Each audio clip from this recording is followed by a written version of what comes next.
Olá pessoal, mais um programa, mais um episódio para você do Destrincha aí, irmão, com um tema muito importante. Você que nos acompanha pelo YouTube, você que nos acompanha pelo Spotify. Nosso podcast vai começar e trouxemos 3 convidados hoje. Graças a Deus, 3 convidados para tratar de um tema que se chama depressão e suicídio. Deu um branco agora, né, gente? Normal. Deu um branco salutar aqui. É um tema pesado. Porque é um tema que, olha, é importante para você conhecer conosco. E aqui nós temos 3 convidados. Queremos apresentá-los. Aqui o nosso amigo Péricles, de Miranda Ribeiro, psicólogo, pós-graduado em dependência química. Mas tem muito mais. Ele vai falar o restante, né? Porque o currículo dele é muito extenso, muito grande. Temos também aqui um jovem de 18 anos, estudante, Luiz Pires, está aqui conosco para fazer esse podcast também, desse tema, que ele vai ter uma contribuição importante, o Luiz Pires. E também o nosso amigo José Flávio, gerente da Jesus, que na área de promoção, igualdade racial e diversidade religiosa. Mas antes deles se apresentarem, que vai ser importante, complementar esse currículo dentro desse tema aí que é importante para todos que estão nos acompanhando, a gente sempre inicia esse episódio agradecendo aquilo que a gente falava perto no início das providências, dos amigos né, que o programa Destrincha aí, irmão, ganhou desde do primeiro dia, nos dias mais difíceis. Nossos amigos José Marques, um abraço, meu irmão, gratidão. FCC Produtos Químicos, do nosso amigo Ney. Construtora Brilhante, do nosso amigo Igor e Sálvio. Funerária Viana, nosso amigo Viana, um abraço a cada um, amigo Sérgio, e também o Rossetti Engenharia, nosso amigo Rossetti, aquele abraço. E aí o nosso querido amigo Salles da Big Delícia. E se nessa mesa tivesse aqui a Nicole, não deu, né? São 4 cadeiras apenas aí, ela ia pegar um desse aqui, caríssimos convidados, ia dizer assim, nossa, eu quero já experimentar um salgadinho da Big Delícia. Olha que maravilha. Eita, sabor irresistível, Big Delícia. Mas os nossos convidados vão experimentar no final, hein? Ótimo. Salgadinho tem de churrasco, tem de pimenta, tem vários sabores. Vamos conhecer no final. Toda a nossa gratidão, porque esse programa tem a bênção de Deus, mas tem os amigos, né, que Deus enviou para apostar. Para quem está começando é tão difícil, né? Mas eles apostaram, não? Puf. E estamos aqui com o programa. E o tema de hoje, depressão e suicídio. Nós vamos falar sobre isso, mas eu acho que é o momento de apresentar melhor aqui o nosso irmão Péricles. Não é só isso, tem mais coisa nesse currículo. Fique à vontade. Quero agradecer aqui a oportunidade de a gente estar debatendo esse tema, que na verdade vai ser uma conversa, né? Um bate-papo. Acho que mais do que nunca a gente precisa dessa prevenção. A prevenção sempre nos dá a possibilidade de não chegar ao prejuízo maior. Aqui eu quero agradecer o convite, foi feito para a nossa Associação Espaço da Família, uma associação que já está aí há 6 anos, nós trabalhamos na área da saúde mental e a gente recebeu o convite com muita alegria e estamos disponíveis sempre estar aqui com vocês para trocar essa ideia, disponibilizar o nosso serviço, trazer pessoas que estão conosco aqui como o Luiz e que vai contar um pouco do testemunho dele. Eu faço parte do conselho, eu estou na parte técnica do Espaço da Família, trabalhamos também na área da dependência química. A minha área de atuação é o TCC, Terapia Cognitivo Comportamental, qual trabalhamos as emoções, o comportamento, o pensamento. Temos também na associação, nós temos grupo de jovens, nós temos grupos temáticos como esse aqui, com os familiares, nós temos arte-terapia, nós temos outros profissionais, outros colegas meus, psiquiatras, terapeutas, enfim. Nós temos uma equipe que acolhe essas pessoas, tentando fazer um trabalho, juntando a ciência e a fé, a espiritualidade, que a gente vai tocar nesse assunto, o quanto é importante a gente não desmembrar, mas unificar, né? Fica muito mais fácil e com a fé, com certeza, a gente consegue muita coisa. Hoje vocês estão aqui porque alguém deu o passo. Vamos lá! E as coisas foram acontecendo. Então, desde já a gente agradece muito em nome da Associação Espaço da Família e estou muito feliz, a minha esposa está ali atrás, ela é a fundadora do Espaço, e a gente está aqui partilhando esse momento com vocês. Eu estou muito feliz, gostei muito aqui do estúdio, sei que vai melhorar e a gente vai estar rezando por vocês desde agora. Que bom. E o Luiz vai dar uma palhinha? Dizer um oi? Oi, galera. Boa noite. É isso aí, olha aí. É jovem, 18 anos. E o nosso amigo José Flávio, da Sejusc. Sim. Uma boa noite a todos. Né? Estamos muito felizes de estarmos aqui, né, na representatividade da Secretaria de Justiça e Cidadania e Direitos Humanos. E vamos aqui. Vamos continuar. Esse diálogo está muito bom, né? Eu sei que tem muita coisa para a gente passar, para todos que estão nos ouvindo. Eu sei que a gama das pessoas que estão nos ouvindo é muito grande e nós procuraremos passar as melhores informações possíveis. Obrigado. E esse setembro tem cor, né? Tem. Amarelo. Setembro é amarelo. Setembro é amarelo. Vamos falar disso também, né? Sim. Isso, muito bom. Então, assim, eu acho que eu poderia até ver com você os dados hoje. Vamos falar especificamente aqui de Manaus. Estatístico de suicídio no Amazonas, ou até na nossa capital. Bom, deixa eu ver se... esses dados aqui agora, eu não tenho aqui em mãos, assim, né? Mas é um número... Eu vou até falar aqui algo assim. Setembro Amarelo, né?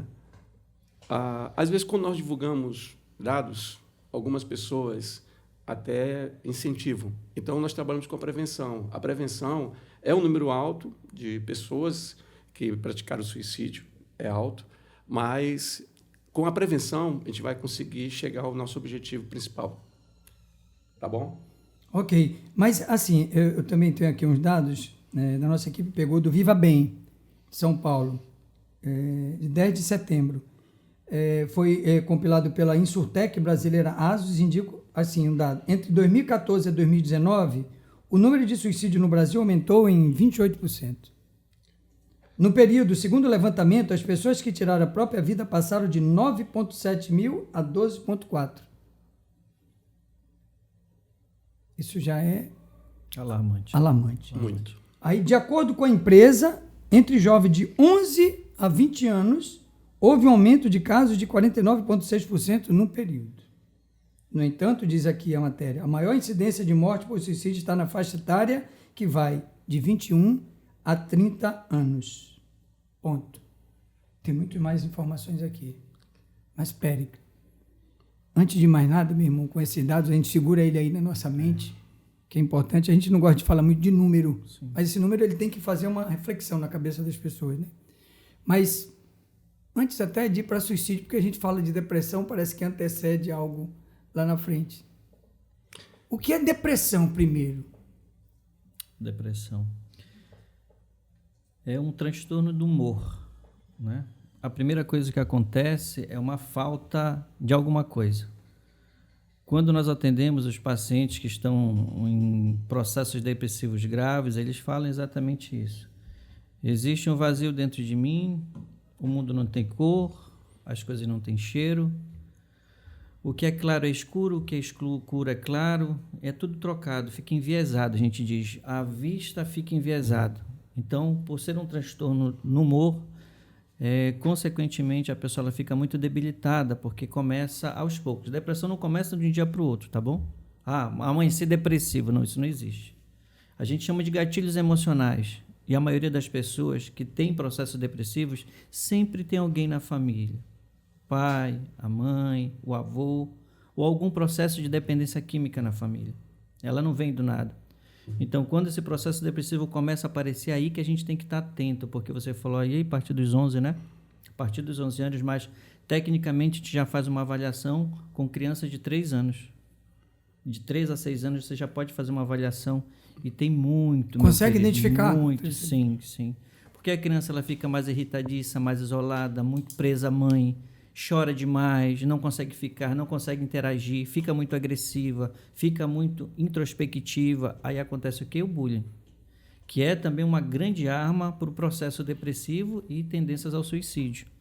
Então, quer dizer, uma cadeia, não é só a depressão por si só, mas existe uma cadeia, uma estrutura familiar que agora, principalmente nessa pandemia, ficou muito desestruturada, como a gente estava conversando antes de a gente começar aqui, né? O aumento de morte, o aumento do feminicídio, o aumento da drogadição dentro da família, o aumento do álcool. Então, essa pandemia ela veio para trazer para nós um norte e a gente começar a mudar esses questionamentos, né? De a gente trabalhar mesmo a base, ou seja, a família.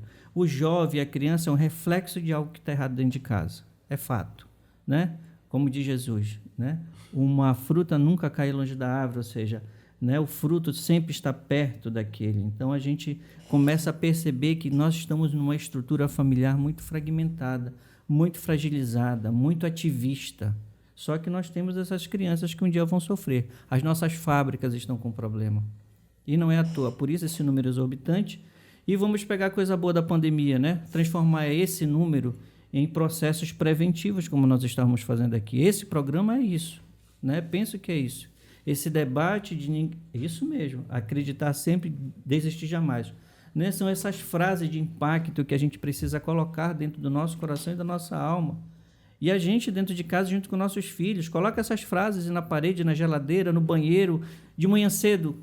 Né? Leia aqui, filho. Isso vai fazendo com que o processo cognitivo, perceptivo da criança comece a ter o quê? Uma coisa boa. Né?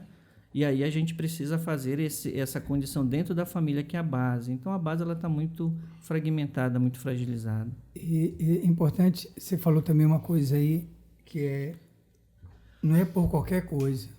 Mas parece que a pessoa está acostumada a dizer, acordei hoje, estou depressivo hoje, eu estou depressiva hoje. Porque ficou muito no senso comum, né? Estou triste, estou depressivo, estou deprê. Tá, mas a tristeza, ela faz parte. Fica chique, né? Falar, tô deprê. Estou deprê. Mas existe... Aí corre um monte de gente, e tal. Eu estou deprê. Pera que está deprê hoje, né? Então, assim, como ela virou um senso comum, a gente vai falando isso, mas não, tecnicamente existe todo um critério, o diagnóstico para a gente abrir um quadro e dizer assim, não, você realmente está depressivo. Né? Porque a tristeza, ela faz parte, a alegria só faz parte. Por exemplo, vamos trocar. O cara que está eufórico 24 horas. Espera aí. Ele está alegre ou está eufórico? Se está eufórico, vamos ver se não tem um transtorno bipolar, no estado maníaco. Olha só. Então, quer dizer, a alegria e a tristeza, ela é um conjunto e faz parte de nós. A gente precisa entender isso. Então, a observação, principalmente, pega novamente teus dados lá, a partir de 3, 4, 5, 11 anos, observa teu filho. Não tem um diagnóstico menor vindo de quem? Dos pais. Sabe que o filho mudou, alguma atitude agressiva, isolamento, automutilação, começou a mudar de roupa, roupas muito grandes, para não ver a automutilação, que também vem. Quando a gente fala em depressão, é como a gente visse assim um trem, sabe? Ela está na frente, mas o resto, e ela vem destruindo, realmente. Então, a gente precisa fazer essa observação muito, muito técnica, muito criteriosa, e não tem alguém para fazer melhor do que os próprios pais. Agora, eu não posso avaliar meu filho se eu também estou ruim, né? Se eu também faço com que ele fique ruim. Então, eu preciso estabelecer um critério. A criança está ruim, mas espera aí, como é que é lá na tua casa? A gente briga de manhã, à tarde, à noite, existe bebida, existe drogadição, existe traição. A criança, entendam. Sabe, quando não diz assim, é tolice. É tolice. Sabe, só um toque. Sabe aquela criança que está ali, que antes não, na nossa época era o quê? Chegou os adultos, a criança, quarto. E quando o pai olhava assim, era o quê? Não ficava ninguém na sala. Hoje não. Está todo mundo conversando, a criança está com o carrinho ali, e você começa a falar as coisas, ela está, captando tudo. E depois tu vai dizer, ela não fala palavrão. Onde aprendeu isso? Onde aprendeu isso? Foi bem na escola. Já sabe tudo. Aí joga essa responsabilidade para a escola, que a escola também está com grande peso. Agora, nessa pandemia, os professores trabalharam demais, né? Tinha que dar conta de casa, dar conta dessa parte técnica, dessa parte da internet, que a gente teve que se moldar, né? Na verdade, todo mundo teve que se moldar. Eu fui um que eu não conheço quase nada. Tive que, tecnicamente, entrar nesse mundo aqui, e hoje a gente está aqui discutindo essa pauta que vá para o mundo todo. Mas a gente precisa entender muito isso. Ou seja, a depressão, ela não vem do nada. A gente chama de gatilhos emocionais. Uma morte. Agora, por exemplo, grande número de pessoas que morreram. Pessoas que não puderam produzir seu luto, elaborar seu luto, se despedir da pessoa que mais ama, pai, mãe, famílias que foram devastadas, sobrou um.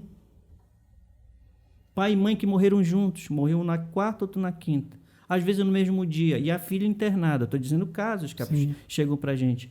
A filha, quando sai do hospital internada, cadê o meu pai e minha mãe? Morreram. Olha o impacto do luto que precisa ser elaborado. Ou você se estrutura ou você despenca. Aí entra a fé, entra a espiritualidade, que a gente diz que isso daqui é passageiro. Eu fiquei curioso num item.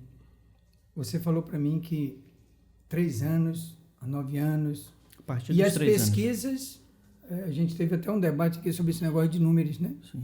Da preocupação, porque o instituto que faz é responsável por fazer aquilo. Por que eles identificam a idade? É limitado dizer que é de 11 para 20 anos, de 21 a 30 anos, e é desconhecimento? Por que Não, é esses porque dados... quando a gente entra nessa parte infantil, os dados eles não são tão elaborados. Por quê? Porque a parte infantil é a criança. Como você falou, é birra, tá com raiva. Então a gente não presta muita atenção. E a gente acaba deixando passar aquele momento difícil da criança, né? Tentando tomar atitudes nossas como pai, mas na verdade, tecnicamente, aquela criança precisa de alguma coisa, né? Senão se confunde, né? Os transtornos de personalidade, transtorno de déficit de atenção, hiperatividade, que é muito comum nessa idade.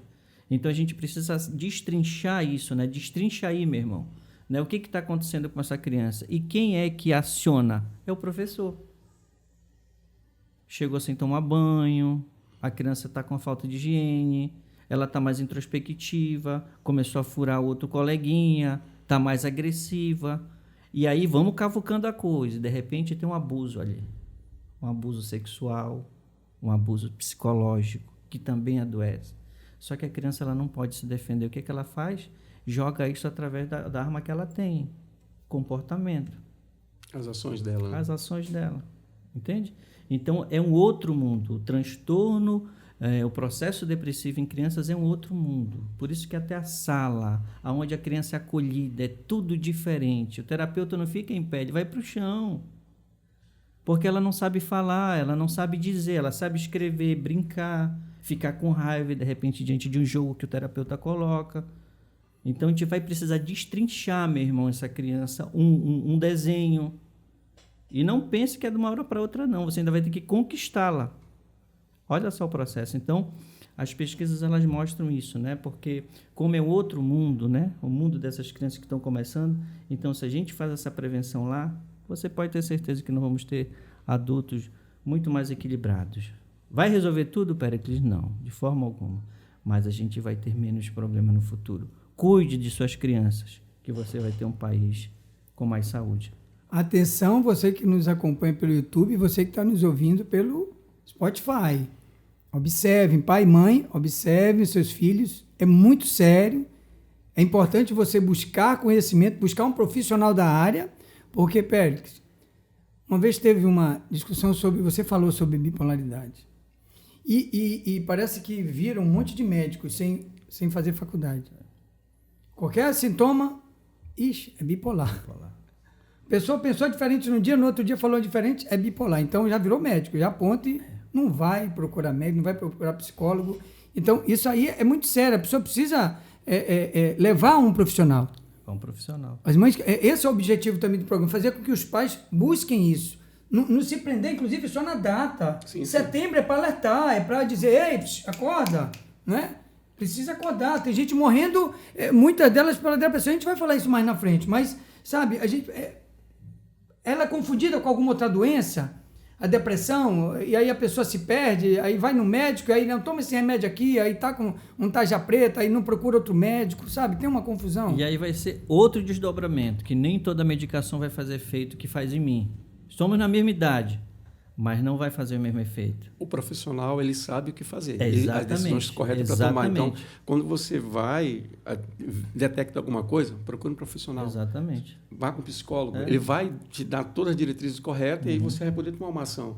Muitas vezes o que acontece é que as pessoas não procuram as ferramentas corretas. Ela vai procurar outra coisa. Ou se automedica, que é outro crime. É algo terrível, isso é terrível. Eu estava vendo aqui a história, né, de Mike M, né, que em 1994 ele comprou um Mustang, pintou de amarelo. Olhando para o Mike, ele era um jovem perfeito, mas ele era depressivo. Ele tinha algo dentro dele, e tanto é que suicidou-se. Por isso, no dia, foi distribuído 500 papéis dizendo procure ajuda, né? Convites, procure ajuda. E no dia também colocar a fita amarela. Por isso o Setembro Amarelo, né? Para a gente esclarecer a todos Sim, que estão claro. conosco, né, a história e por que surgiu o Setembro Amarelo. Em 1994, esse jovem, 17 anos, tirou a própria vida. Um Mustang amarelo. Olha o carro, né? Um carro muito... E aí, daí em diante, começou, né? E estamos aqui no nosso Brasil. Aqui no Amazonas, eu acho que nós trabalhamos com a prevenção. A prevenção, como aqui a Sejus, que ela está fazendo, ela fez blitz, ela está indo em municípios, está divulgando o trabalho, estamos levando psicólogos. Eu vi alguma coisa aqui na ponte, acho que foi... Uma blitz nossa que fizemos. Muito legal, achei. Foi fantástico ali. Sexta-feira. Sim, correto. Né? Exatamente, Pérez. Passamos por lá. E um detalhe, a prevenção é algo assim que ela vai ajudar, mas nós temos que ter além da prevenção. Quer dizer, se você está detectando, você já foi prevenido disso, já sabe o que pode acontecer lá na frente, leve um profissional, procure um psicólogo, procure alguém para lhe ajudar a amparar isso aí. Claro, como foi colocado aqui, a fé, ela ajuda muito a trabalhar a parte psicológica da pessoa, a aumentar, fortalecer, sim. Mas nós temos os psicólogos. E se olharmos biblicamente, muitos discípulos eles tinham acompanhamentos médicos. E nós não podemos descartar isso. Então, se há uma necessidade... era médico, né? Sim, Dos médicos. Lucas, né? Lucas, realmente. Aqui, eu queria passar aqui, nós temos os CAPs, que são os Centros de Atenção Psicológico, né? Psicossocial, as UBS, que temos que detectou alguma coisa mais grave, tem o SAMU, né? Tem um pronto-socorro, tem o Centro de Valorização da Vida, que é 188. Esse número 188, você detectou algo, imediatamente ligue e procure ajuda. O que muitas vezes acontece, você colocou muito bem, é que, não, isso aí é frescura. E não é. Você detectou, foi detectado, não é normal, fugiu daquele cotidiano que aquela pessoa praticava, seja criança, seja adolescente, seja jovem, até adultos, né? Nós temos casos de adultos também, que fugiu, procure logo um profissional. E nós, como secretaria, nós direcionamos, não assim, nós orientamos, né? Nós estamos para orientar, fazer as blitz e fazer essa prevenção. É o que nós estamos fazendo agora. Comparando do ano passado para esse somente, a procura tem aumentado? Muita. Muita. Muita. Fruto do trabalho que foi feito no ano passado? Exatamente. A procura hoje, as pessoas elas estão procurando mais informações, elas estão procurando mais psicólogos. Olha, eu verifiquei isso aqui, a campanha abriu meus olhos. Nós tivemos lá na Blitz, que fizemos na ponte, nós paramos várias pessoas, né? E paramos e uma dessas pessoas detectou que o sobrinho dela, ele entrou nesse processo, tentou suicídio 2 vezes, conseguiram socorrê-lo e entrou no processo de tratamento psicológico. E ele está até trabalhando. Está trabalhando, o jovem foi recuperado. Então, quanto mais nós intensificarmos isso, essa prevenção, tratarmos esse assunto de uma maneira mais abrangente, porque tem pessoas que têm medo quando falam nisso. Ou vergonha. Então, nós temos que quebrar alguns tabus. E quebrando esses tabus com a prevenção, a gente vai chegar em um objetivo bem profundo, vamos dizer assim, melhor. A gente quebra até o estigmatismo, né? Psicólogo é para doido. Sim. Se você disser para alguém, já ouvi isso. Sim. Se você disser para alguém, você precisa de um psicólogo, aí a doido. pessoa já briga com você para dizer, eu não sou doido. Já aponta o dedo assim. E aí sai espalhando para todo mundo que fulano me chamou de doido. Só porque você pediu que ela procurasse um profissional para ajudá-la a discernir Com isso certeza. e a buscar. Mas suicídio e depressão andam juntos? As pessoas que se suicidam, elas necessariamente elas estão depressivas ou é uma grande parte que é depressiva e tem outros fatores? Uma grande parte, mas existem as comorbidades, outras doenças também. Esquizofrenia, transtorno bipolar. Transtorno bipolar, né? Principalmente no estado depressivo. O maníaco, eufórico, ele não vai se matar, mas o depressivo, quando ele gira, né, a gente chama que gira a chave, no momento da depressão bipolar, ele tem a tendência maior. Saiu aqui uns dados, 36% são portadores de transtorno de humor, principalmente a bipolaridade. De 23% a 24% usuário de droga, né? E a gente pode até colocar aqui, né, o trabalho que se faz em relação à prevenção também do usuário, né, de drogas. Então, a gente precisa também trabalhar isso. A cada segundo morre alguém no mundo, a cada segundo. A cada 20 segundos alguém tenta. O crescimento entre os jovens. No Brasil, a cada 15 minutos em 2015. Em 2021, 13 minutos, uma morte. Agora, Péricles, por que o jovem? Porque existe dentro do transtorno do afeto, o transtorno depressivo, a subdivisão, ou seja, a gente vai fazer o quê? Online aí. Veja pra gente. Aí bem baixo, suicídio. Online, isso está online. Agora. Olha só. Em todo Tempo mundo. real, tempo real. Real, Tempo real, isso aí. Isso aqui é um site? Olha só. Fala o nome Viu do só? site do programa. É assustador, né? Sim. É assustador. É muito. Por isso que não podemos divulgar, que é algo assim que Assustador. muito grande. Pela OMS, nós somos já o segundo, né, que mais incapacita o Brasil no processo depressivo. Segundo. Né? Então, para vocês verem como é um assunto muito sério, precisa ser debatido. Mas dentro dessa condição dos jovens, é o transtorno depressivo atípico. Por quê, Péricles? Porque tudo muda no jovem. Ele dorme mais, ele enfrenta mais, o temperamento dele é mais o quê? Agressivo, né? Ele tem mais agressividade, né? Temperamento mais sanguíneo, mais colérico, divide as coisas. Então, dentro desse bojo, a gente tem que dar aquela orientação. O que o Espaço da Família faz? Quando nós não estamos fazendo nada, nós estamos nas escolas, nas indústrias, nas fábricas, aqui com vocês, né? Quando fazendo nada, que eu digo quando nós temos um tempo. Nós temos um grupo de jovens também lá. Por quê? Porque as pessoas chegavam para a gente, desculpa, e a gente percebia que o jovem seria limitado. Então, nós sabíamos que não era só aquele atendimento. Então, abriu-se um grupo de jovens que a gente se encontra uma vez por mês. Qual é o modelo, Péricles? Tira o celular. Eles ficam sem celular de 4 às 8 da noite com a gente. E o que a gente faz? Tema transversais. Sexo, droga, o próprio celular, a internet. Vamos debater. Não tem Péricles psicólogo, não. Aqui nós somos... Todo mundo vai falar o que pensa. E deixa eles produzirem. De repente, quem não conseguia falar, começou a falar. Quem não conseguia se desligar do celular, até esqueci o celular comigo. Que eu dizia, ei, teu celular. Ah, é, tio. E depois disso, Péricles, deixa eles jogarem vôlei, pintarem, conversarem, assistir filme, coloca música, né? Mas tudo na nossa orientação. Por quê? Porque tudo que entra afeta.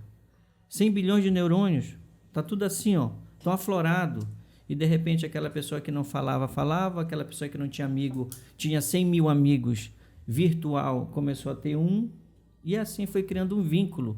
Então, nós acabamos fazendo até uma gincana, para vocês verem, quase 40 jovens fizemos uma gincana, viramos criança, Maravilha. quer dizer, a gente vai produzindo um efeito positivo, ou seja, dentro de uma desgraça até então, porque a maioria vem com muita demanda, a gente tem uma graça de quê? De saber que você não é aquilo que você pensa, né? Na TCC, o que a gente fala? Você é o que você pensa. Ah, eu sou um merda. Tu vai ter uma vida uma merda. Né? Então, vamos produzir dessa merda o quê? Um adubo, cara. O que dá para fazer com isso? E a maioria deles, altamente autodidatas. Falam mais de 2 línguas, desenhistas, computador assim, nota 1000, faz qualquer coisa. E a gente vai produzindo esse sentimento de que eu apareço no mundo. Porque o jovem é diferente. A depressão dele é diferente.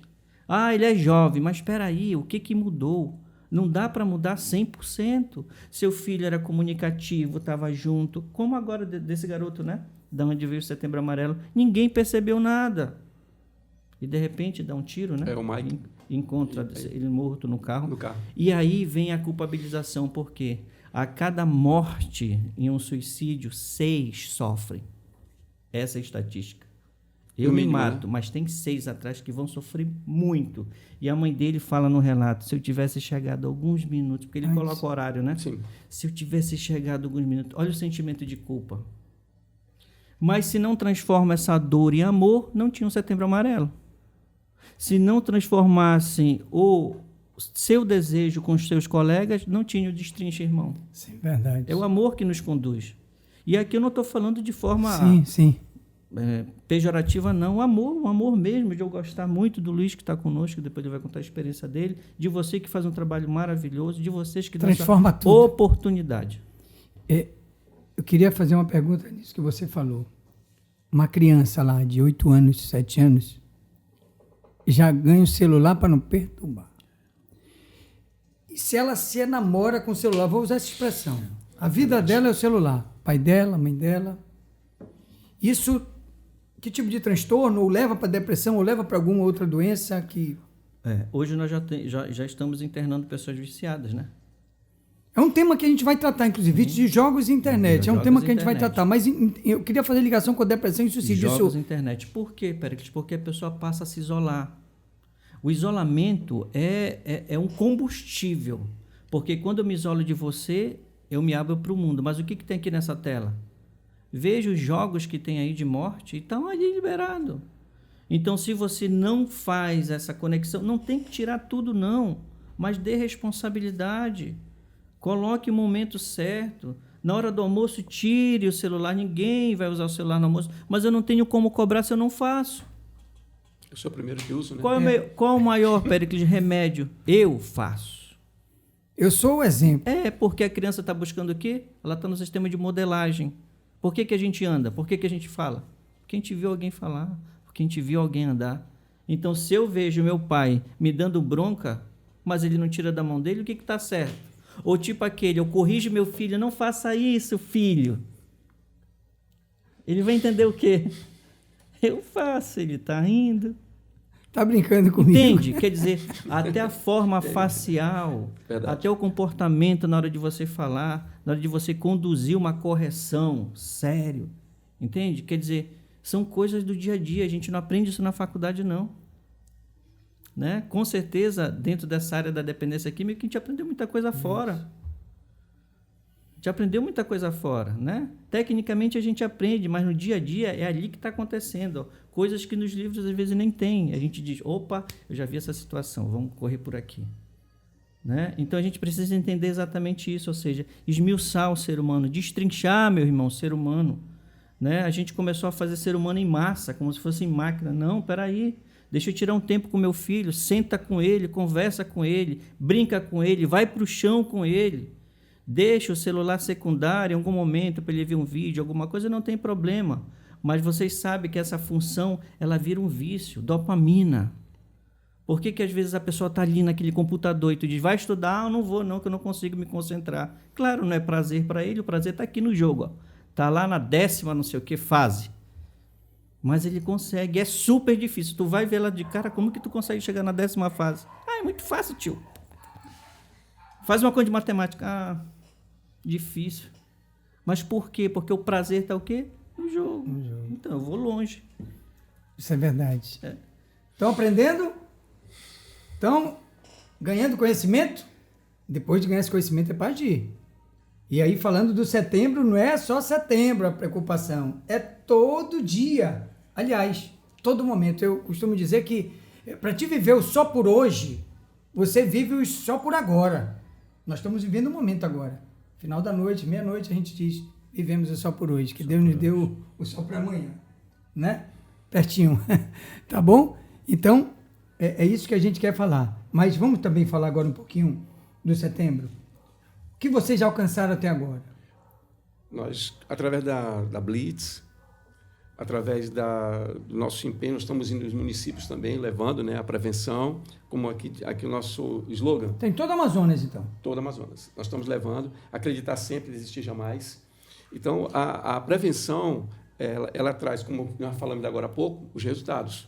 Desde que seja algo com a divulgação, com bastante preparo, não fazer algo assim, não, vou fazer, não. É algo as pessoas, nós temos um treinamento antes de sair para campo, porque vamos tratar as pessoas, porque vamos encontrar pessoas de todas as situações, né? E aí nós temos que, quando transmitimos a mensagem, essa mensagem ela tem que ter um objetivo, e ela tem que chegar no nosso ponto principal, que é a prevenção. Então, nós como secretaria, né, nós da Sejusc, nós estamos implantando, já teve outros anos, né? Então, cada ano que passa, nós estamos conseguindo uma gama maior da sociedade. E para a gente isso é importante. Mas, pegando aqui a colocação aqui, né, do nosso psicólogo, né, Dr. Péricles, né, o que falta mesmo na sociedade é ela parar um pouquinho e cada família cuidar de cada um. Porque é muito fácil você pegar, transferir a responsabilidade. Não, a culpa é do governo. Não, mas e a minha responsabilidade? O que eu estou fazendo para contribuir para... É como lixo. Eu posso pegar algo aqui simples. O lixo, você às vezes pega uma latinha, você está no carro, e você joga a latinha. Quem vai juntar? Ou será que... Para onde vai chegar aquela lata? Será que não vai entupir um bueiro? Qual é a consequência? Como o senhor colocou, se a gente sabe os anos... E se começar isso a massificar nas escolas, até no mesmo nosso convívio, aonde nós estivermos, massificarmos, olha, de tal ano, e começar uma orientação em massa para os pais, orientando eles que eles têm que sentar com os filhos, conversar mais com os filhos, passar mais informações sobre a própria família. Vamos almoçar. Eu, particularmente, uma vez, eu estava com alguns jovens numa pizzaria e eu não vi nenhum jovem conversando com o outro. Estava aqui assim, um de frente para o outro, e aqui, bem aqui, celular direto. Então, essa parte de diálogo, se ela for ampliada, e nós mesmos, até nós mesmos, quantas vezes o senhor estava conversando com alguém e pegou o celular para responder? Quantas vezes eu fiz isso? Quantas vezes você fez isso? Então, muitas vezes nós estamos colocando isso em primeiro lugar e não sentamos, foi uma colocação maravilhosa, né? Sentar com os filhos, brincar com eles, rolar no chão com eles, conversar com a família, às vezes até mesmo esposo, dar mais atenção um para o outro. Isso aí são coisas que, se nós fizermos, haverá uma ampliação maior e haverá uma redução muito maior. São pequenos gestos que trazem grandes resultados. Aê, Luiz! Olha aí, ó, e uma palavra, mas... Somado a esses dados, a Nicole me lembrava agora aqui do Amazonas, é importante. Manaus tem o maior número de suicídio no Amazonas, seguido de São Gabriel da Cachoeira e Tabatinga. E 96,8% dos casos de morte por suicídio são causados por transtornos mentais. No ano de 2020, Manaus registrou 119 mortes por suicídio, com um aumento de 13,33% em relação ao ano de 2019.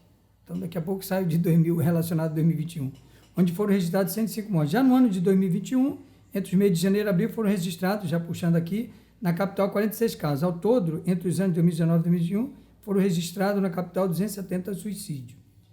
Já no interior, apresenta 79 mortes.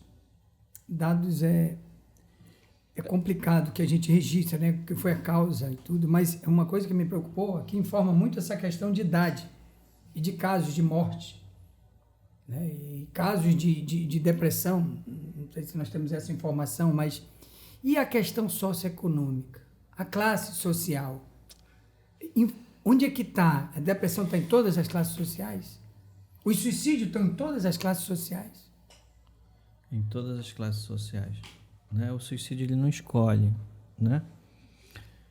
E quando a gente percebe que esse número é alarmante e a gente se assusta com isso, é quando a gente precisa sentar para discutir sobre isso. É porque pulverizou, não tem mais, né? E a gente vai percebendo que cada vez que você encontra alguém que tentou suicídio, na verdade, não é que ele ou ela queira tirar a vida, não é isso, tá? O suicida, ele não quer tirar a vida, é fato. O suicida, ele quer resolver um problema. Qual, Péricles? Ele diz a dor. Onde está a dor? Não sei. É aqui. É como se fosse um buraco no meu peito sem sentido. Aquilo que eu falei no início. Não tem cheiro, não tem cor, não tem perspectiva. Então, na verdade, ele quer ter uma solução. Resolver o problema. A dor. E aí acontece isso. E quando de repente... Volta um pouquinho. Segura aí. Uhum. Porque isso é muito importante. Eu conheci uma jovem de 15 anos que se mutilava no pulso. E aí a mãe dizia, minha filha quer se matar. Aí eu gostaria que você repetisse novamente isso, que é para os nossos ouvintes que estão nos acompanhando pelo Spotify e também os que estão nos vendo, preste bastante atenção para isso. Na verdade, o suicida, ele nunca quis e nunca quer se matar. Ele quer resolver uma dor. E como eu disse, a dor ele não sabe identificar. A vida está sem gosto, a comida está sem gosto, o sol não está tão quente, né? As cores sumiram. E alguns dizem assim, como se fosse uma nuvem negra sobre mim, Péricles. Por isso que quando a gente trata o suicida, a gente diz para ele, cara, não tem jeito, abre teu quarto, deixa a luz entrar, deixa girar essa energia, tirar essa coisa ruim de dentro. Começa a sair mesmo forçado, medica, terapia, busca onde que está essa raiz para que você consiga trabalhar melhor. Então ele não quer, na verdade, maltratar. Tanto é que ele sofre muito, né? Tanto é que aqueles deixam cartas, né? Às vezes cartas assim, dizendo, me desculpe, pelo amor de Deus, não era isso, eu amo vocês, eu não queria fazer isso, mas fiz. Então, é resolver uma dor que naquele momento, se tivesse alguém dando panfleto, dizer, eu vou fazer isso, senta aqui comigo. É como se o teu cérebro tivesse focado. Sabe quando tu tá no ônibus, já foste roubado? Parada de ônibus? Eu já. Não fui não, mas já fui em outros setores. Tá lotado ali, né? O que que a gente faz? Olha pro ônibus fixo para aquele número. Já é quase 11 horas, eu tenho que chegar em casa e acordar 4 para pegar o ônibus para ir pro trabalho. E tu tá olhando ali, ó. Então, todo o teu sentido tá para aquele ônibus. O cara vem, tira a tua carteira, tira teu dinheiro, devolve tua carteira e tu vai embora. Na hora de pagar que tu abre a carteira, tu diz, fui roubado. Putz, fui roubado. O que é isso, Péricles? É uma hipervigilância. Vigilância. Ou seja, você está hipervigilante naquele ônibus que vai passar, então você está focado. Então, quando alguém está num processo depressivo, ele está focado na dor. É aqui, ó. Eu preciso ajeitar isso aqui. Por quê? O depressivo, ele pensa no passado. Culpa, porque eu fiz isso, porque que eu faço aquilo, eu sou um estorvo na família, só dou problema, o Augustinho não pode trabalhar porque ele tem que estar comigo, alguém tem que estar me vigiando, eu não consigo tomar conta da minha casa, dos meus filhos. É um peso, eu sou um peso, o depressivo. E o ansioso, Péricles, o que vai ser amanhã? Como vai ser amanhã? De que forma? O ansioso, ele não está preocupado em se matar, ele tem medo de morrer. O depressivo, não. Se tivesse um ônibusinho ali, meio sem freio, bacana. O depressivo, ele quer resolver a dor dele. O ansioso, ele quer sobreviver aos temporais. O que vai ser amanhã? O que a gente vai comer? E agora? Daqui com um ano, como que vai ficar? A pandemia. Que foi o que aconteceu, né? Nesse meio pandêmico. A cada número, uma explosão de emoção. E agora vai ser eu? Opa, peguei. Vai ser eu. Ele já está com febre antes de pegar, né? Tá? Antes de você já está com a febre. Quer dizer, tudo é muito adiantado. O depressivo não. Ele está ali atrás. Porque de que forma eu fiz? Então ele quer resolver um problema. Então o suicida, ele não quer se matar. Ele quer tirar a dor. E a dor está nele. É o que ele identifica. Mas uma das situações para a gente estar dor mas tem outros sintomas. Automutilação, tá? Automutilação, mas tem outras também. Tem, tá? A automutilação é uma delas, tá? A automutilação, que aí pode gerar um transtorno, né? Que é um transtorno borderline, que a gente diz, ou seja, aborda, né? Eles começam a se automutilar porque sensação de menos-valia, ninguém gosta de mim, não consegue ser acolhido, não consegue ter grupo, uma falta, uma exigência do outro, você precisa me amar demais. Só que ninguém consegue amar como eles querem. Então, vem a automutilação. É como se desse um clique no cérebro. Aquele alívio, sabe? O alívio que te dá o remédio. Só que às vezes... Os vícios no geral. Os vícios no geral. Só que às vezes tu erra a mão. O corte foi muito profundo. Acertou uma veia. Tá? E os cortes, eles são sempre feitos de forma onde as pessoas não percebam. Tá? No braço, camisa comprida, nas coxas. As mulheres é mais na coxa, pela parte de dentro, tá? Né? Para não aparecer. Os homens é mais fora. O suicida homem, ele é mais potencial. O suicida mulher é mais veneno, remédio. O homem não, é mais arma, tiro, né? Pular, isso é do homem. A mulher, ela é mais... usa métodos menos doloroso, menos impactante. O homem é mais diretivo, por isso que a maioria são homens, né? Já que você falou de homem e mulher, acho que é interessante isso, né? Quer dizer, então, que a maioria é homem. Você falava da agressividade dele. Sim. A mulher já não é assim. A mulher, ela vai usar bases mais como medicamento, né? Alguma coisa que não seja tão tão contundente. O homem não. Venenos. Veneno, muito veneno. Né? Ainda dá para fazer alguma coisa, agora o homem não. Salta, dá tiro, né? Bate com o carro, é mais violento com ele. E essa dor, né? Essa depressão que chega ao ponto de alguns dizerem... Ela se suicidou, na realidade ela queria... Aliviador. Aliviador e acabou se matando porque pegou numa parte exatamente. Mortal. Mas assim, chegou ao extremo aí? Chegou ao extremo. Quando você percebe que a automutilação você tem que ter muito cuidado. Não é que vá se matar diretamente, mas já começou a dar aquele... Já está na área vermelha, tá? Então você vai ter que intervir em algum momento.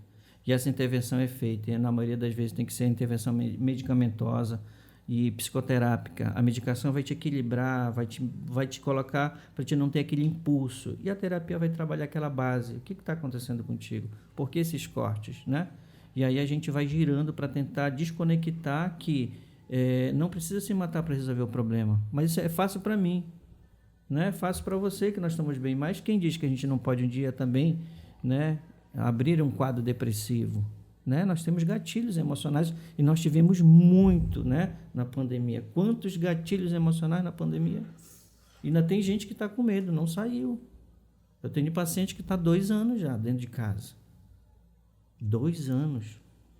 Périx, dependência química, pessoa que está em situação de dependência química, ela é um adicto e é uma doença, dependência química, sim, e ele vai ser sempre um adicto.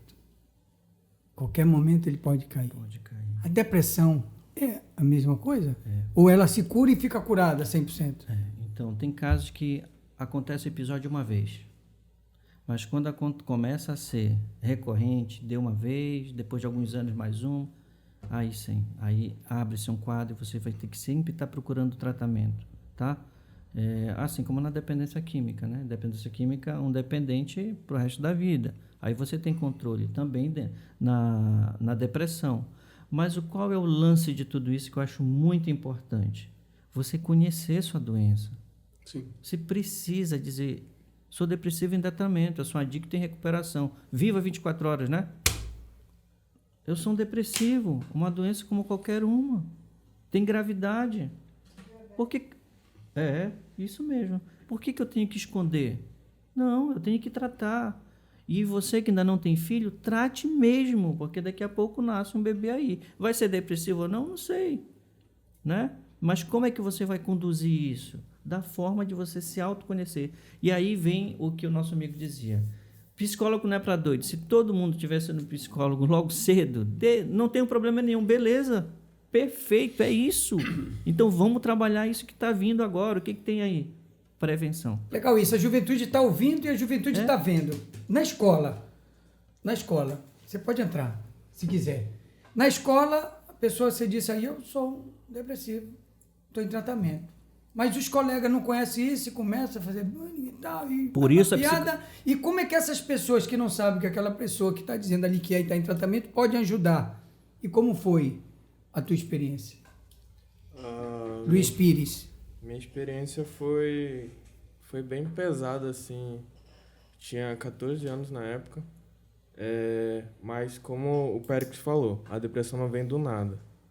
Aí vai ver minha história. Eu sou adotado, entendeu? Eu e todos os meus irmãos. Tenho 3 irmãos adotados. A minha mãe, que me criou, ela não podia ter filho e adotou eu e meus irmãos. E a minha mãe, ela tinha problema com droga. Ela voltou a morar com a minha mãe quando ela tinha 6 meses. E ela já tinha feito uso, entendeu? Estando grávida. E com 13 anos eu fiz o meu primeiro contato com droga. Fiz uso da maconha. E trouxe problemas, né, com meus pais. Meus pais são da área do direito. Logo, não são a favor, né, não gostam, acham, sabem dos prejuízos. E pronto, eles descobriram uma vez que fiz o uso, morreu o papo, a vida seguiu, sendo que eu continuei usando. Continuei usando, até que no dia 1 de fevereiro de 2018, eu estava em Fortaleza, consegui um contato que vendia por lá, saí de madrugada escondido no carro, sofri uma abordagem policial. Fiquei assustado, não tinha nada comigo no carro, o cara tava vindo entregar ainda. Mesmo assim, meti marcha, fuga da polícia. Fuga da polícia na contramão, lá tem interestadual, na BR. Entrei na BR, mas na frente já tinha uma barricada, furei a barricada. Quando furei a barricada, meteram 3 tiros no carro. Estourou o vidro do passageiro. E pra ver como eu tava da cabeça, assim, tava fumando muito maconha com muita frequência nessa época. E quando estourou o vidro do lado, que eu pensei, como é que eu vou resolver isso quando eu chegar em casa? Eu lembro exatamente desse pensamento. Como é que eu vou resolver isso quando eu chegar em casa? Continuei até que uma viatura se jogou na frente do carro, saí com a mão pra cima e sofri o procedimento da polícia. Né? Abordagem bem forte, assim. Pô, fugiu, deram um tiro no carro, o carro continuou. Os caras saíram de metralhadora, tudo, bastante viatura. E eles perguntando qual facção eu era, cadê a arma, e eu com 14 anos. Mas como é que eles vão saber?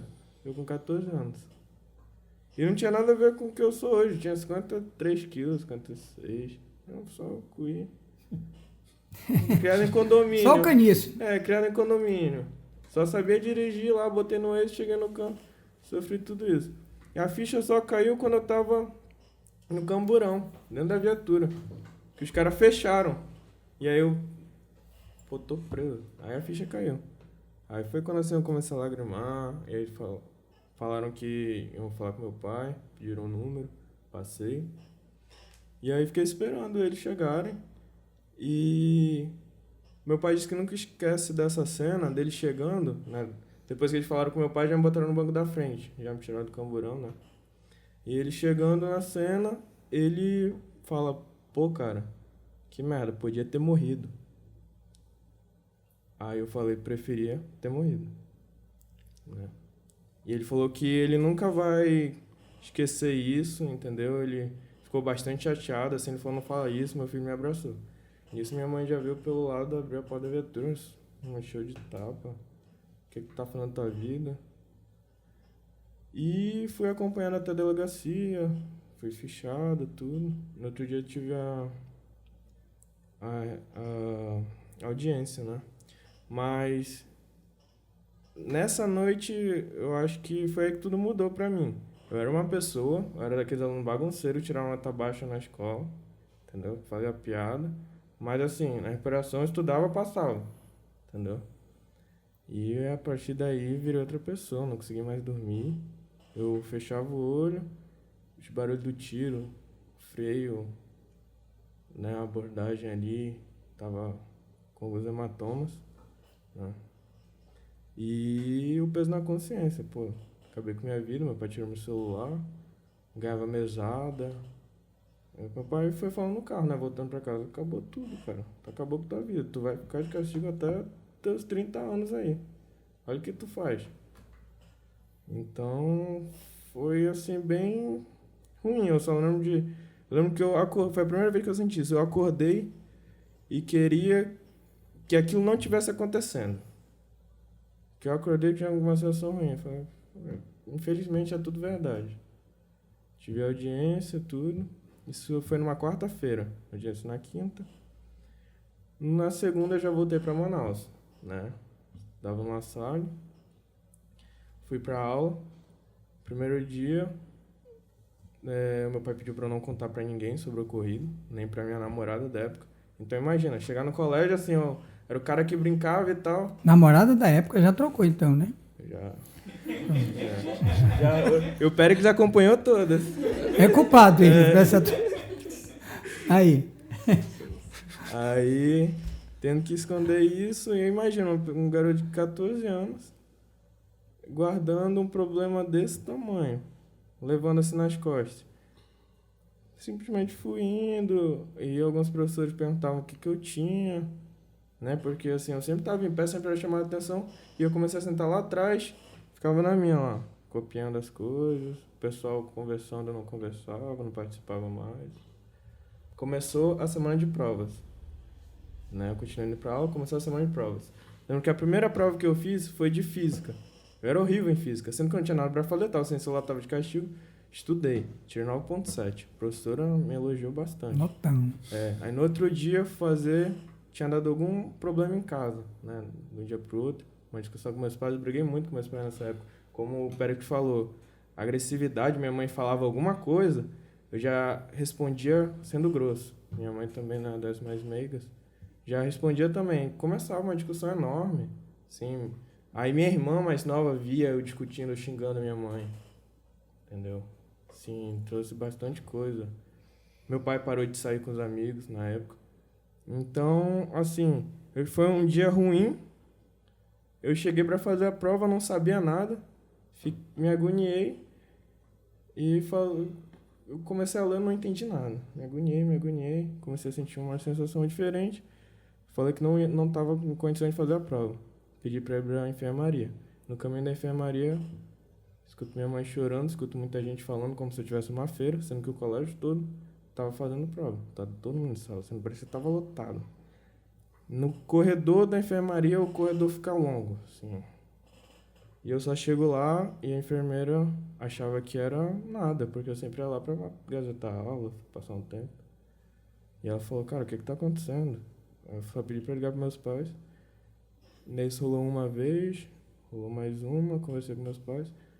Psiquiatra, fui lá na consulta. Falei tudo que eu estava sentindo, como é que eu me sentia. Falei tudo. Depressão severa. Lado de depressão severa. E assim, até hoje a ficha não caiu, assim, que eu tive depressão. Assim, eu tive depressão. Penso é um negócio muito estranho. Mas realmente rolou, entendeu? Foi algo que foi horrível, assim, foi ruim, mas passou.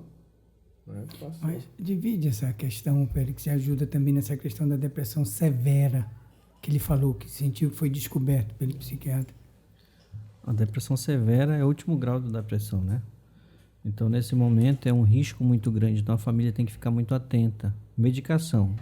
A priori, medicar. Aí, depois, tratar, né? Porque no momento que ele está numa depressão severa, ele está disposto a tudo. Porque a irritabilidade, que o nível de estresse dele estava muito alto. Então, quando você já identifica esse modelo, não tem o que fazer. Medicação e terapia e muito cuidado, né? Muito cuidado. A família tem que ter muito cuidado. Ficar mais atenta a esta pessoa que está necessitada de um olhar melhor e um acolhimento melhor. Mas veja a fala dele, ou seja, ele virou uma bomba, né?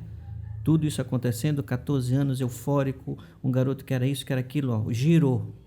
Aí os professores diziam, mas é ele? 9,7? Não era incapacidade de estudo, era aquele bagunceiro, um menino inteligente. Mas você vê que vira a chave, ele já mudou. E olha o que ele diz, eu escutava coisas que não tinha, né? Não tinha barulho.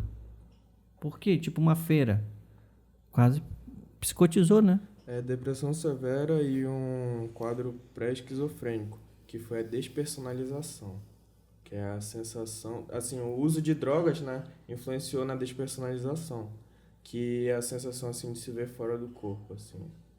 Teve uma vez que eu tava tendo uma crise, eu falei, meu pai, caraca, esse muro tá muito alto. Sendo que a cabeça que... E aí meu pai ficou... E assim, eu fiz um comentário, sendo que depois ele veio me falar isso. Cara, eu nunca esqueço, falou que esse muro tava muito alto. E ele ficava chateado com isso. Imagina o meu pai. Sim. Escutando isso. Eu digo, eu também entendi um pouco a força que ele chegou lá na escola, naquele setor, o que você tem e tal, e ele chegou até lá, Sim. Como se estivesse pedindo socorro. Como pedindo socorro. E foi muito bom até a abordagem da enfermeira, né? Sim. Que ele ia para lá para gazetar, agora, peraí, o que aconteceu contigo? Quer dizer, é nesse momento que precisa daquela voz, sabe? Aquele carinho de dizer, cara, alguma coisa está acontecendo, chama os pais, é adolescente, vamos logo, né? Partilhar com os pais isso para que você tome é o feeling, né? Aquele momento certo. Porque se no momento que acontece, que o suicida está naquele pico de morte, alguém chega e despluga ele daquele, sabe, daquele momento duro que ele está vivendo, ele não faz. Pois é, mas pessoas, como aconteceu com ele, inclusive aqui é um espetáculo que a gente está vendo aqui, porque ele passa a ter um conhecimento. Eu dizer, daqui a pouco é um psicólogo. Vai. Porque ele fala direitinho naquilo que ele viveu, né? Interessante. Mas, por exemplo, uma pessoa depressiva, ela talvez não procure corretamente, eu quero ajuda, não grita, mas ela dá o sinal para dizer, ei, me ajuda interiormente. Dá o sinal. É por isso que eu digo, né? Qualquer pessoa, amigo mesmo, pessoas que você está ali, percebe, Augustinho mudou. Augustinho mudou. Então, quando você percebe que o Augustinho mudou, mas mudou drasticamente, perceba. A roupa dele está diferente. As coisas dele estão mais bagunçadas. O quarto está mais fechado. Ele está mais fechado. Ele está mais agressivo. Olha os sinais que estão dando, são vários. Né? Vários sinais. Então, a gente precisa. Por quê? Porque existe a depressão atípica, que é do jovem, que quase não se percebe. É coisa de jovem. Mas ele não, ele passou por um momento traumático, né? Um momento em que ele se percebeu e disse, cara, o que eu estou fazendo da minha vida? O que eu estou fazendo da minha vida? E poderia ter pego um tiro, né? Sim. Quer dizer, um momento de morte. E hoje, quem é o Luiz Pires com 18 anos? Já sei que já está de namorada nova, isso aí você deixou claro lá. E o Périx ajudou ainda, né? O Périx sempre A Lucinha deve ter dado uma mãozinha, né? Porque os dois são casados e sabem orientar essa parte também. Estou suspeitando mesmo. Hoje, como está o Luiz Pires? Graças a Deus, muito bem. Como eu disse, eu era muito magro, e entrei na academia, foquei em outras coisas, assim, explorei meu conhecimento, eu faço rap, tenho uma gravadora musical que faz produção. Por isso que eu entendi do canal ali que eu falei, né, da placa de áudio, e montando meus empreendimentos. Legal, né? E tudo isso com supervisão do Périx. Já estou com o Périx desde os meus 15 anos, estou com 18. E ele acompanhou cada trajetória, soube cada verso dessa história. Cada momento, né? Cada momento. Nossa, quanta vitória isso. Inclusive, recebi alta do Périx, sendo que eu continuei porque eu gosto. Que bom. Eu acho, tu não precisa ser psicólogo não, né? Porque tu falou com uma propriedade que o Périx te deu algum dever de casa, pega esse livro e vai estudar que vai ser mais claro. Mas, meu irmão, verdade mesmo. José Flávio, vamos voltar aqui a falar. José, a Sejuski já fez alguns trabalhos durante esse período, o Périx lembrava um lá na ponte, né? Eu fui até convidado, a gente estava aqui gravando, não deu para me ir. Sim, Foi no sábado, parece? Sexta-feira. Finalzinho da Aí tarde. eu comentei aqui, não deu para a gente ir, mas o que tem aí pela frente? Olha, escolas, nós temos... Todas as escolas estão sendo visitadas? Não todas. Não. Não todas. Mas nós estamos fazendo trabalho. Fizemos agora em 2 escolas, na Zona Leste. O Maria Madalena e a... que fica ali na Bola do Produtor. Fugiu aqui o nome agora, aqui deu um branco, né? Bessa, Elisa Bessa, isso. Nós fizemos um trabalho e foi muito bom. Nós levamos psicólogos lá, nós temos um grupo que está trabalhando conosco. Vamos estar fazendo um trabalho agora em outros municípios, já visitamos lá Parintins também, sobre o Setembro Amarelo. E a tendência é a maior gama nesse mês, a maior abrangência. E nesses dois aqui que comentou nessa pesquisa, São Gabriel da Cachoeira e Tabatinga? Não, o que nós fomos agora foi Parintins, visitamos e vamos agora para Quari. Fomos para Japurá, detectamos algumas coisas e estamos trabalhando. Como eu acabei de falar aqui, nós acreditamos sempre e nunca vamos desistir, porque a desistência não pode fazer parte. E a nossa abrangência é procurar o máximo possível, porque assim, né, meu modo de pensar, isso aqui é algo particular, né, como secretaria, mas é algo particular. Se nós fizemos um trabalho em setembro, por que não prolongar ele? Eu não estou dizendo, mas assim, prolongar de uma outra forma. Eu concordo. Abranger cada mês. Vamos tirar uma escola para a gente fazer uma medição, como é que está? Vamos tirar Então, são projetos que nós vamos estar colocando. José, você falou da escola... Desculpa te interromper, mas você falou da escola... Elisa Bessa e Maria Toda Madalena. essa equipe vai. É só com os alunos? Os pais têm que estar lá junto? Nessa gama que nós fizemos com os alunos. Mas seria interessante os pais, né? Ser convocado. Sim. Sabe por que eu digo isso? Uma vez a gente foi fazer um encontro para jovem numa escola, o professor disse, tu vem avisar, vai ter reunião dos pais. Escola com mais de 500 alunos. Uma turma lá, talvez 250, não deu 30 pais. Reunião dos pais. 30 pais. Com aquele número de alunos.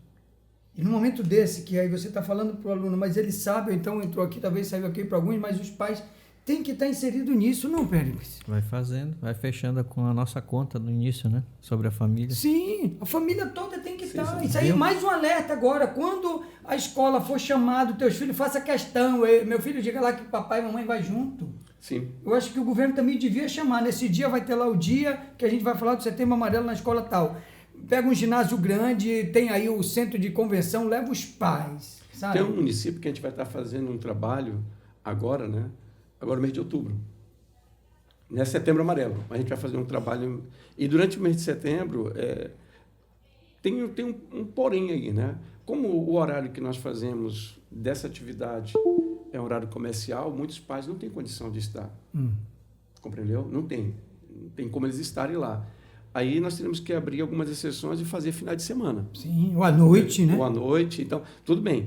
Mas aí, no momento, a nossa programação está sendo alcançada, porque o objetivo, as escolas estão liberando mesmo os alunos, né? A gente pega naqueles intervalos para não atrapalhar já o ano, né?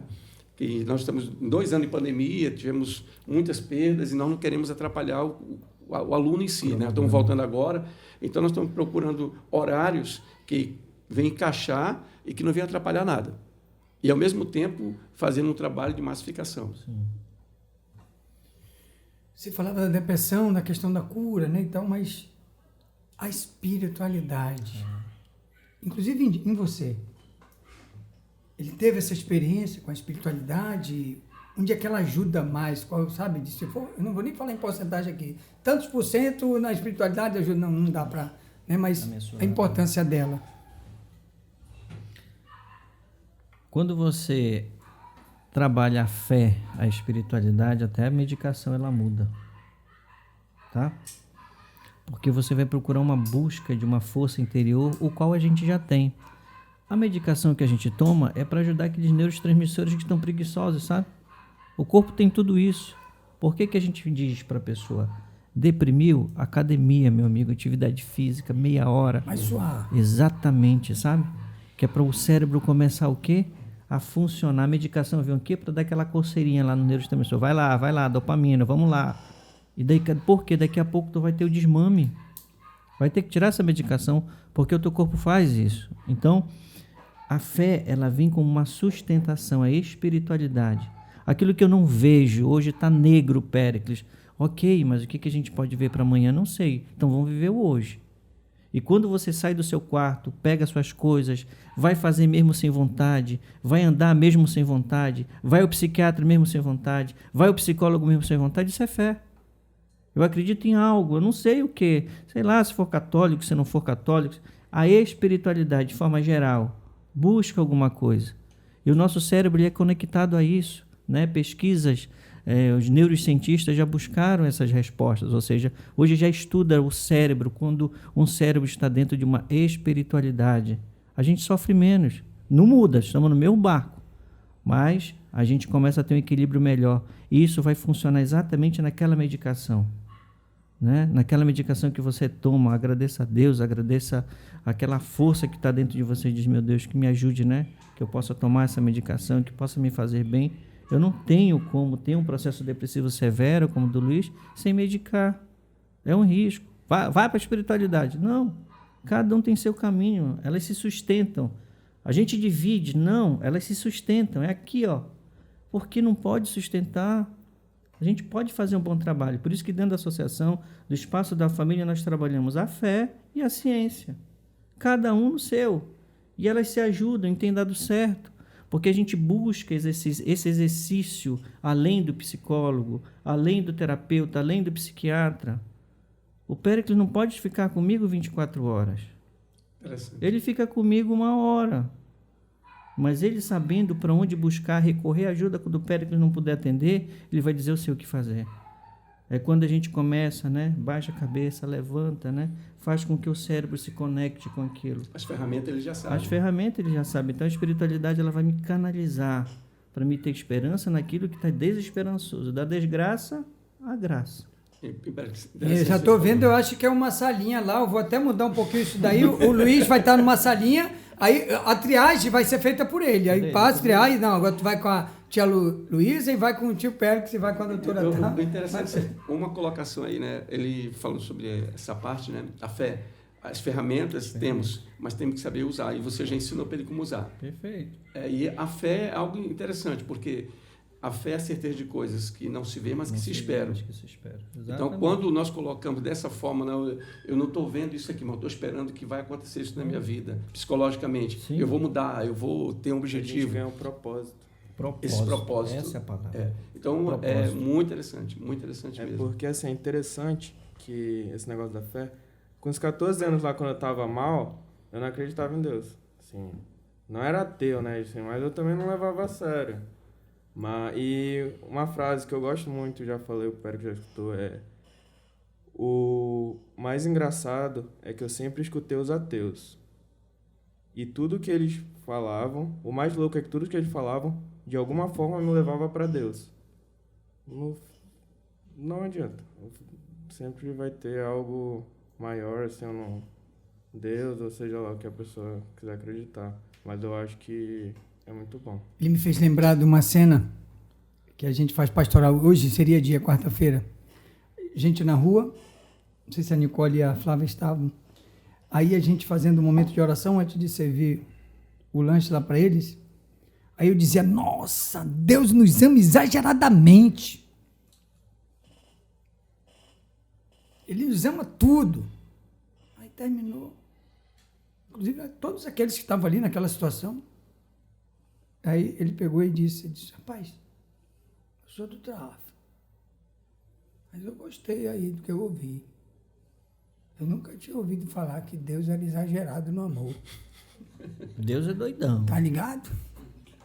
Mas o sentido da coisa, de pegar, sabe, de o ateu falar talvez mais de Deus, ou de... Para mim é o doutor dos doutores, né? Para mim conta muito em tudo, na dependência química, em qualquer tipo de vício, quando a pessoa começa a dar importância. E por isso que um tema que a gente vai tratar aí logo é cristão e universidade. Muito bom. Vamos tratar desse tema, Perfeito. que é importante. E é um espaço de você é missionário e você é engolido. Você entra com fé, sai sem fé. É difícil entrar sem fé e sair com fé da universidade. E Ao saiba contrário. que esses que estão Como na é que é a universidade... colocação? Hã? Eu entrar com Entra fé com fé e sai sem fé. na universidade? Tem muito cristão. Muitos. Sim, nós temos história e nós pretendemos trazer um testemunho aqui também. Para falar disso. Nesse dia eu gostaria. Devia ser o...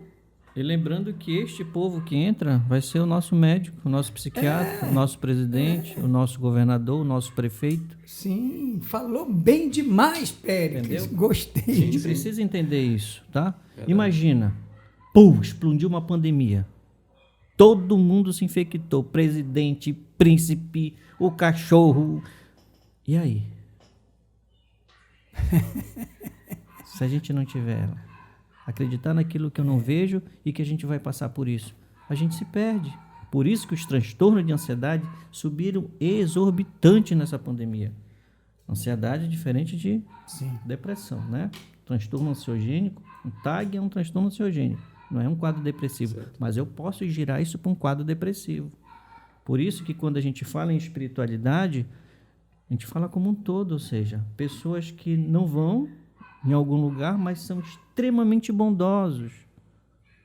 Pessoas que vão em lugares, em templos, em igrejas como nós, eu sou católico, rezamos nosso texto, fazemos a novena, a meditação, e a gente também faz um bom trabalho.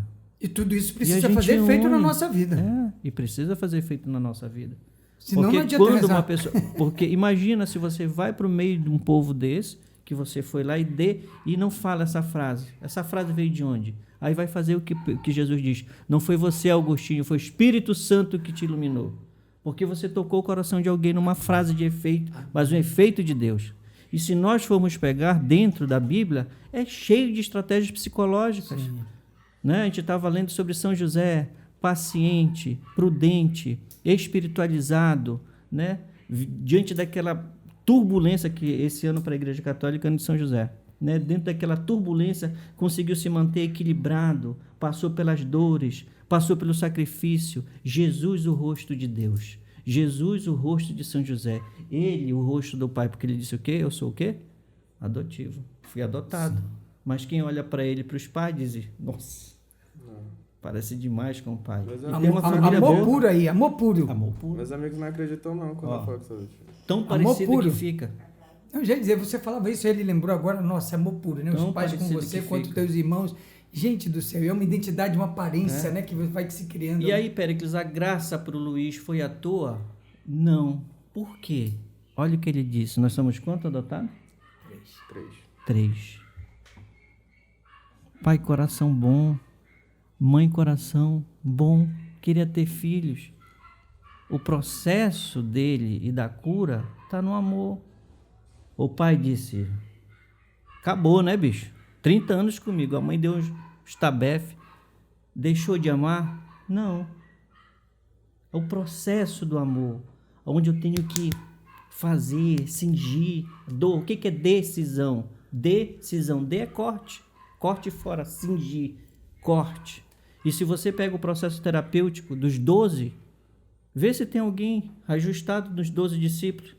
Depressivo, bipolar, ladrão. Todos tiveram todos os temperamentos, né? São Paulo. Nossa, temperamento do homem colérico extremo, entendeu?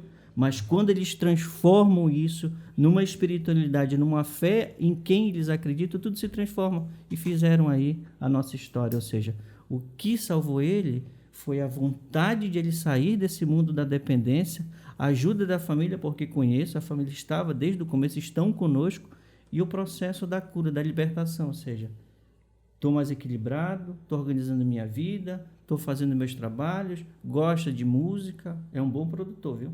Um bom produtor. Olha, Flávia. Gosta muito dessa mídia música aqui. Gosta muito dessa mídia. Quer dizer, que legal. Foi um processo. Fantástico. Como não ter dor, Péricles? A dor, ela transforma. O que o suicida precisa entender? Que essa dor, ela transforma. Ele precisa ter aquele momento, sabe? De pegar um gostinho da onde e dizer, meu irmão, o que tu vai fazer aí? Calma, vai dar tudo certo. Mas se eu tiver mais deprimido do que ele, vai que depois eu vou. Não dá. E essa força não vem do nada. Ela não vem, ela é trabalhada. Uma pergunta nova. Não sei se você já ouviu isso. A nossa professora está ali também ouvindo, da área de dependência química. Existe, a gente também vai tratar esse tema, codependência. A gente só, naquele dia só deu um toque. Né? Mas se existe codependência, a gente se refere muito a dependente químico, as pessoas em situação de drogadição. Muito. Tem os codepressivos? Pela situação do filho e a pessoa... Sim, não tenha dúvida. Imagina ver um filho que você criou, amamentou num quarto com uma faca, ou tentou suicídio, né? Ou está indo para o hospital porque se enforcou, não conseguiu. Né? Imagina o coração de uma mãe. Imagine o coração de um pai. A minha mãe abriu um quadro depressivo. Depois disso tudo. Aquele efeito que você fazia, né? Dizia.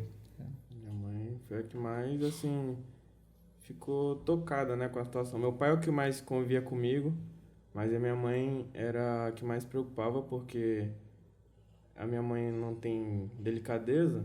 Ela ia conversar comigo, a gente acabava discutindo, então ela não sabia de nada. Meu pai estava comigo, né? Mas minha mãe não sabia de nada e a gente só brigava e isso acabou afetando ela. E tem uma coisa que ela tem nódulos no seio. E o médico falou que o câncer é a célula triste. Que assim, quanto mais a gente fica para baixo, mais a gente pode desenvolver um câncer. Mas você quase perde a vida lá atrás, Luiz. E o pai, interessante, né? Ele disse, eu corto isso. Geralmente o pai que seria o agressivo, do dar o tapa, e foi a mãe. Mas hoje eu tenho certeza que ela já deve ter feito isso. Onde ela bateu, hoje ela está beijando. Foi 3 tapas? 3 beijos lá naquele local, porque aquele tapa foi por amor. Foi a maneira dela se expressar com amor. Desespero, né? Desespero de dizer, mas tu tá vivo, né? Aquela celebração, mas hoje ela está beijando esses 3, né?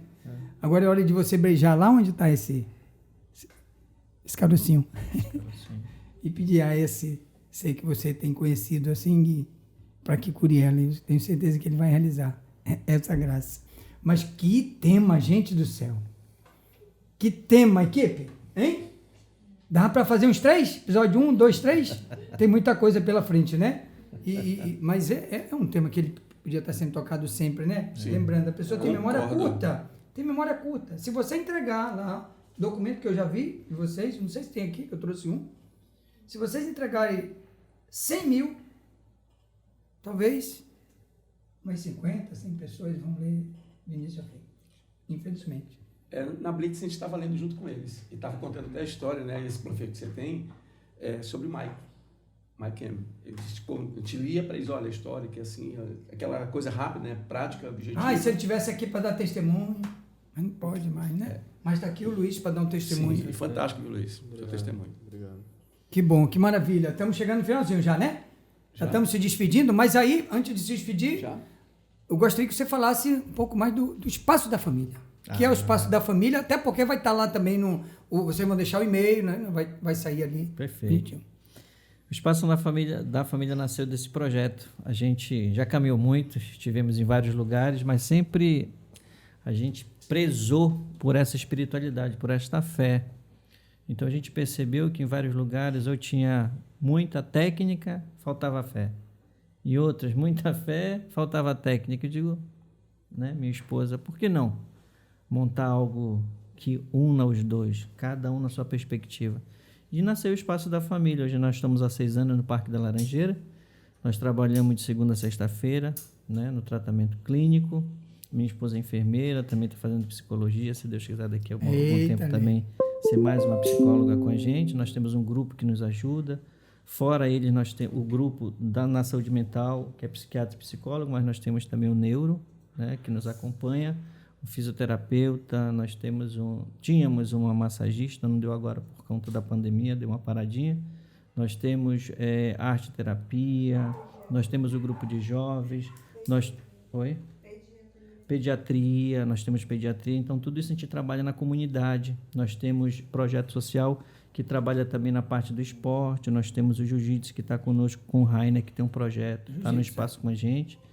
E nas terças e quintas nós temos o Muay Thai com o nosso professor Marcos, um grande abraço para ele também, que a gente está ali, né, dando uma aliviada na tensão, muito bom, porque trabalha a parte cognitiva, muito bacana. Primeira sexta-feira do mês, trabalhando a fé dentro da espiritualidade católica, nós temos a missa, o padre Oraslau está conosco, o qual nos acompanha nessa parte espiritual. Nós temos um conselho que é formado conselho técnico, a diretoria executiva, o conselho fiscal, que também nos acompanha, e vários voluntários também que nos ajudam. Então, a gente está tentando, graças a Deus está dando muito certo, a gente tem tido aqui, é um deles, né, que nos ajuda a colocar isso, sair daquela sala e colocar em prática. Eu dizia para ele, tu não sabe a força que tu tem quando tu começar a falar. E ele já está... Não, além do talento dele, vai ser o que vai fazer a triagem, parece que eu estou vendo. Graças a Deus, tem dado muito certo, ele tem nos ajudado muito, como outros também que nos ajudam. Eu já vi que tem gente brilhando ali, tem gente com os olhos brilhando ali fora. Eu não sei não, hein, Júnior? Depois a gente vai... Aí. E é assim, então a gente vai tentando unir as forças, nós estamos ali naquele bairro, é um bairro que necessita muito, nós também abrimos para a igreja, sempre que a gente pode a gente ajuda, estamos juntos com a igreja, e assim a gente tenta levar isso. Às segundas-feiras e à noite, né, quando dá o tempo, a gente vem fazer essa parte aqui de pulverizar isso no meio do povo, isso que você falou, né? Prevenção, ela sempre ajuda mais do que o tratamento. E o espaço nasceu exatamente com essa prevenção. Nós também estamos em escola, quando nos chamamos, em igrejas, indústrias, fábricas, retiros, e a gente vai colocando um pouquinho exatamente da psicologia e da fé e da ciência, que dá para se trabalhar, não precisa dividir, né? A gente já está muito dividido, cara. Nós estamos muito fragmentados. Então, para que fazer mais um pouco? Vamos nos unir. Eu acho que a união ela faz a força, e é verdade, e principalmente nesse momento que a gente está muito individual, até pela necessidade, né, de estar individualizado. Mas assim, então, é a graça que a gente tem de estar aqui com vocês. Desde a gente agradece muito em nome da minha presidente Luzia Vieira Moreira, que é a presidente do Espaço da Família. E eu agradeço muito, já também meu grande amigo Luiz aqui, que está comigo. E ele vai mesmo... Meu assessor. Né? Então, a gente agradece a todos do Espaço da Família. A gente teve um retiro sexta-feira passada, foi muito bom. Por isso que nós passamos lá na ponte, fiquei muito feliz e já te dou uma ideia. Pode? Pode, diga lá. Vamos fazer algumas placas de motivação na ponte, assim. Sobre a vida. Legal, Palavras do evangelho, para falar frases motivacionais, sabe? Porque eu tenho pacientes que passaram naquela ponte e viu algum panfleto. Péricles, eu não me joguei porque essa palavra me tocou. É só uma palavra. Tá? Só um... Que bacana. Bom, Meu querido, já? vamos lá? Já estamos encerrando? José, não, agora dá a sua palavrinha. Tá pela tudo bem Sejusc. rápido, né? Nós queremos agradecer como secretaria, né, a Sejusc, junto ao governo, né, do Estado. Queremos agradecer muito de estarmos aqui. Foi muito prazeroso, muito bom esses momentos que estamos aqui. Pena, eu sei que é muito pouco o tempo, né? E a nossa frase, vamos colocar ali? Pra eles verem de novo. Pode apontar. Para quem está pelo Acreditar YouTube, acreditar tá vendo. sempre. Eu queria, vamos fazer um coral aqui, que isso aqui é importante para a Vamos gente. lá. Isso. Acreditar sempre, sempre, desistir jamais. Santo Agostinho está próximo aí, hein, nessa frase, hein? Tem uma frase muito forte. Você vai ser o último para fechar. Primeiro, nós temos que você que nos acompanha pelo YouTube, vai lá, se inscreva no nosso canal, aperta lá no sininho para ter a lembrança e dá uma curtida, tá bom? Mas se inscreve para seguir a gente. E pelo Spotify, o podcast para ficar ouvindo, compartilhando com os outros. Já tem o garotão aqui, vai, né? O assessor do Péricles que vai cuidar da triagem vai também estar mandando para os amigos. A gente vai somando aquilo que o Péricles dizia. Nós precisamos somar, nada de dividir. Vamos somar, isso é que é importante. Então, você pode fazer isso, tá certo? E no Instagram também, né? Pode procurar, destrincha aí, pronto. Procurar, acerta. E o nosso amigo vai dar uma palavrinha final. Primeiro, antes de tudo, muito obrigado. Eu que agradeço. Luiz, pela tua história. Obrigado, Péricles. Gratidão, meu irmão. Obrigado, viu? Pela paciência que vocês tiveram, pelo compromisso de vir aqui, né? Muito legal, obrigado mesmo. E a gente vai encerrar esse nosso episódio do tema depressão e suicídio com o nosso irmãozinho. Primeiramente, eu agradeço a oportunidade. Sim, muito gratificante saber que eu posso estar ajudando muitas pessoas, né, que passam pelo mesmo problema, porque só quem passa assim é que tem noção real, né? Porque falar sobre os sintomas é uma coisa, agora sentir, ver pessoas que você ama passando pela mesma situação também é complicado. Mas queria deixar a mensagem para todos que tudo passa, tudo é fase. E é só ter fé que o tempo bom vai chegar. Parabéns pelo testemunho, meu irmão. Deus abençoe. Legal. Estamos encerrando o programa. Obrigado a todos. Até o próximo episódio. Tem muita coisa boa por aí.